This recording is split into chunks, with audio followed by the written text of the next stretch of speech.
You ask Tiger to solve. This deals with linear equations with one unknown. The final result is x equals 3. Let's solve it step by step.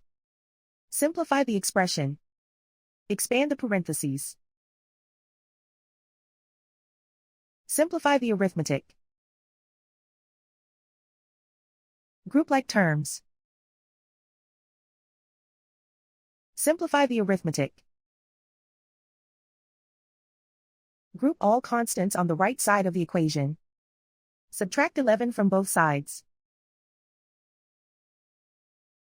Simplify the arithmetic.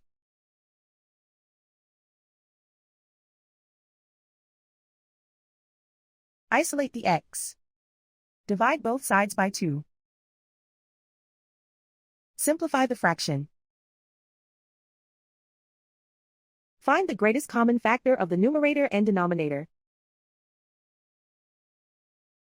Factor out and cancel the greatest common factor. And so the final result is x equals 3.